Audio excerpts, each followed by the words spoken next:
On relance rapidement, il y a des espaces qui se libèrent avec Shore. Shore pour Martini, Shore, et c'est le 1-0 pour Zug. Après 8 minutes et 25 secondes, Erik Torell, le Suédois, qui permet à sa formation de passer devant au tableau d'affichage. Et comme lors des deux dernières confrontations, c'est Zug qui ouvre le score. Et lors d'une des deux dernières confrontations, c'était déjà Erik Torell qui avait permis à Zug de passer devant. Ça part de ce lancer de Lino Martini, un rebond accordé par Robert Mayer. Et la formation zougoise. Face-off important et remporté par lui. Premier tir en direction de Mayer, un rebond et c'est le 2-0 de Sven Senteller en powerplay. 12 minutes 6 secondes. Il n'aura pas fallu longtemps là pour que Zug puisse doubler le score et profiter de cette situation spéciale.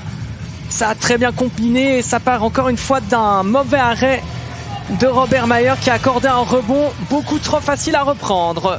L'engagement, il est remporté, c'est très important. On passe à la bleue, un tir, un rebond et ça tombe sur l'excellent choix de Erik Torell pour Senteller. Rien à faire pour Davos qui perd désormais 2-0 sur sa glace contre Simeon, Kovar. Ouais, on est toujours en train de se faire pas mal marcher par les Zougois avec le tir de Geiser et c'est le 3-0 pour Zug. On a cru au début que cette rondelle n'était pas cadrée, mais c'est bel et bien au fond des filets que le lancer de Tobias Geiser termine.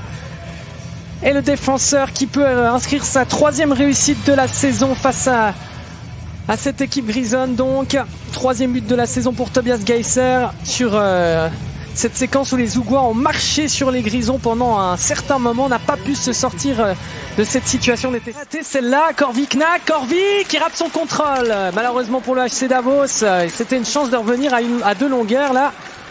Et là, c'est la rupture zougoise. Albrecht au deuxième poteau, c'est 4-0 pour Zug avec Sender, l'homme en forme du moment qui peut profiter de cette position. Il était totalement esselé au deuxième poteau. Robert Mayer ne peut rien faire et ça tourne au cauchemar pour le HC Davos à une correction zougoise. Des Zougois qui semblent totalement sereins. Et mine de rien, Sender, c'est son 15e but de la saison. C'est quand même assez impressionnant pour le jeune joueur qui a été formé à le Zug Academy en partie. Et là, on a vu totalement la défense grisonne dépassée par la rapidité de l'attaque zougoise. On peut imaginer que Sandro Schliemann va faire son apparition d'ici quelques instants dans les filets grisons. Leuenberger. Il va pouvoir faire quelque chose peut-être de Spock. Ouais, c'était bien vu avec un nouveau tir de Stadler. 5-0 pour Zug. Ouais, la correction se poursuit là.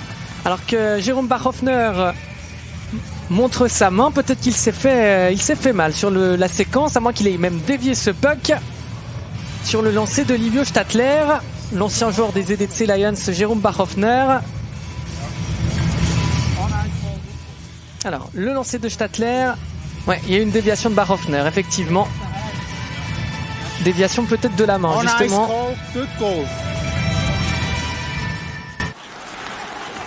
Paluchai. La bonne passe avec Nussbaumer, le décalage et c'est la réduction du score de cet homme, Chris Segli, qui avait coûté cher au premier tiers en concédant une pénalité en zone offensive. Il aura pu se racheter comme il peut en réduisant la marque à 4 longueurs désormais. Chris Segli, le numéro 96 sur ce jeu de puissance, les powerplays qui auront fonctionné des deux côtés ce soir. S'il faut tirer un aspect positif de cette rencontre pour Davos, jusque-là, c'est cela. Parce qu'il a été plutôt bon jusqu'ici. Il y a eu de grosses chances déjà auparavant, notamment avec Nussbaumer qui là passe parfaitement cette rondelle à Chris Segli qui n'a qu'à compter. Corvi à la bleue avec Nygren. Corvi va prendre un peu les ouvertures. 5-2. Enzo Corvi qui peut inscrire cette réussite. Il n'a pas beaucoup marqué jusqu'ici cette saison. Enzo Corvi, c'est son 10e de la saison pour 27 assists. Mais ça va lui faire du bien moralement de franchir ce cap des 10 réussites. Et ça permet aussi à Davos de pouvoir encore espérer un peu dans cette rencontre. Et aussi de confirmer ce regain de forme en powerplay avec ce deuxième but de la soirée en situation spéciale. Il a décoché son tir là du poignet. Et ça a allumé la lucarne de Leonardo Giannoni. Pas de déviation de Mark Wieser. Non, effectivement. Kovar, il y a une possibilité là pour les Zougois avec Koravar qui décale de Kingberg pour Kovar et c'est le 6-2 pour le Zug et premier but de la soirée pour Yann Kovar. Le suspense, le semblant de suspense n'aura pas duré bien longtemps, environ 1 minute, et Kovar donc qui inscrit cette réussite, c'est donc son 12e de la saison. au top scorer ce soir du côté zougois. Avec ce bon relais initié avec Klingberg. 6-2, un score de tennis désormais en faveur de Lefort Zug qui soigne ses statistiques offensives. Pour Diaz, Geisser.